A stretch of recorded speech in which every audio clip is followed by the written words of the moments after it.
Hey, hello, hi, welcome back to my channel. I took a little bit of a break, but I'm back. Today I'm going to be talking about a book that I read kind of recently and some of my thoughts on it. So if you're ready, buckle in.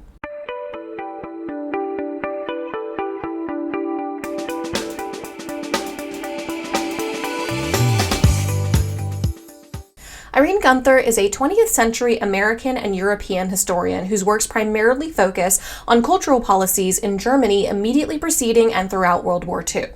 As such, Nazi chic fits neatly into her field of expertise, offering a rare insight into the cultural policies and contemporary adherence or lack thereof to said policies in the Third Reich. Gunther's research is among the most comprehensive of its kind, as fashion and textile history is still a budding field within the larger scope of European history. Her primary questions that she sets out to answer in Nazi chic are: what can a study of Nazi fashion reveal about the Third Reich that other subjects cannot? Did German fashion ever truly exist in a coherent aesthetic and stylistic sense in the 1930s? And did fashion matter in a Nazi universe of repression and control? If so, what role did it play in culture, politics, and economics? Gunther utilized a combination of governmental mandates, meeting notes, personal papers, propaganda, archival images, contemporary newspaper and magazine articles, interviews, personal correspondence, contemporary questionnaires, and both English and German language secondary sources. Kind of powder, nitroglycerin, notepads, fuses, wicks, glue, and paper clips, big ones, to provide a very robust foundation upon which her book was built. Due to the still prevalent belief that fashion is inherently superficial and thus unimportant, Gunther provides one of only a handful of studies of fashion in the Third Reich and was the first comprehensive study conducted and published in the English language, increasing the visibility of the subject by an immeasurable amount. Nazi chic is also the first publicly available comprehensive study of the Deutsches Mode Institute, the German National Fashion Institute, conceived and developed entirely within the years of the Third Reich, controlled by various ministries under the Nazi government in support of their goal of achieving autarky both economically and culturally. Although the DMI played a very small and ultimately unsuccessful role in the fashioning of the Third Reich, this contribution alone sets Nazi chic amongst the most important in its field. Gunther admits several times throughout her book that her sources are piecemeal, collected from several federal archives, made difficult to compile both by geographical displacement and by incomplete archival records. However, she is able to provide a clear and full picture by including sources of great variety, as I previously mentioned. What Gunther's book does not explore with great detail, however, is the economic impact of fashion in the textile manufacturing and distribution to Nazi Germany.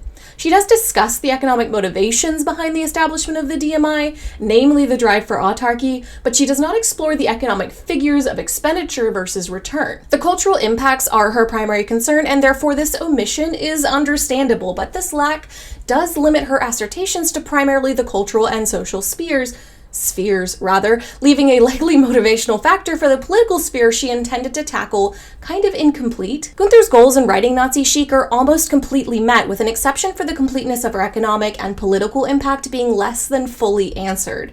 She states in her introduction that her intent with her work is to be accessible to anyone regardless of prior knowledge, and this goal is absolutely met.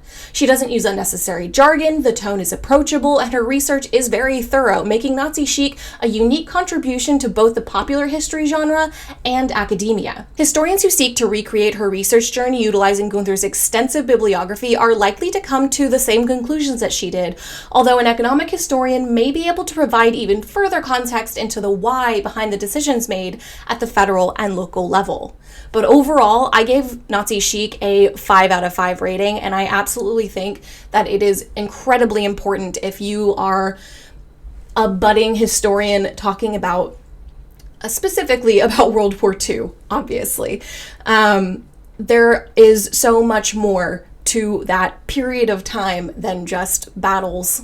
And there is so much more to fashion than just uniforms. However, Gunther does speak a little on the uniforms that were utilized, but not as much as in Glanz und Glauen, which is a really awesome book that I may decide to write something on later, but that one is entirely in German, and I'm going to be real honest with you, I have not read it to its completion.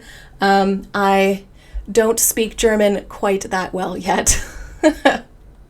Anyway, that one was just a little quick one. I hope you guys all enjoyed this. I always like talking about the books that I've read. Would anybody be interested in me talking about the like not historian specific books that I've been reading? I've been kind of on a tear. I think I'm on book number like 18 or 19 now, and I only started actually counting at the first of this year in 2025, and it's only, well, at the time of recording, it's only the end of March. But yeah, let me know. Please continue the conversation in the comments. Consider giving me a like. Maybe subscribe if you found this interesting. Ring the little bell or whatever so it tells you whenever I upload stuff. At the end of this video, there's going to be 2 video suggestions. One of them is going to actually just be a link to my playlist of other video essays that I've done on historical topics, primarily European history, because that is my focus. And then the other video is just going to be whatever YouTube thinks you might find interesting. So until then, I will see you all in the next one.